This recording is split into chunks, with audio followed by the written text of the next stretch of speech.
Welcome back. Well, over the last few years, surgeons have done more ankle replacement surgeries in the United States. The credit goes to better implants and safer surgical procedures. And tonight's Healthbeat 4, KTIV's Taylor Deckard tells us why more people are choosing to get this kind of elective surgery. Head, shoulders, knees, and toes. But what's in the middle? Your ankles. Total ankle replacement is a good option for people with ankle arthritis.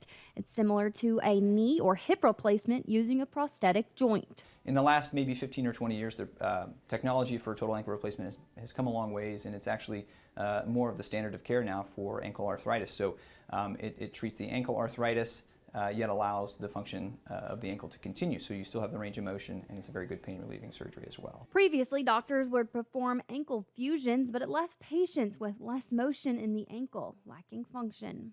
Pain-free range of motion.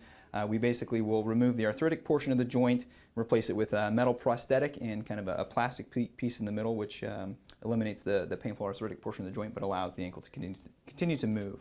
After joining Unity Point Health in January, Dr. Langen is bringing this surgery to Sioux City. He has not yet performed the surgery in the Siouxland area, but has patients in the queue, ready to give a personalized, patient-specific plan based on lifestyle. Specifically in surgery, we generally will base it off of a patient CT scan where we have specific 3D printed models to use in surgery during surgery to make sure that the prosthetic is the perfect implant for that patient. For Healthbeat 4, Taylor Deckard, KTIV News 4. And after an ankle replacement, there is a period of time where you cannot bear weight on that ankle. There are special classes to help you prepare for surgery. You can find more information right now on our website, ktiv.com.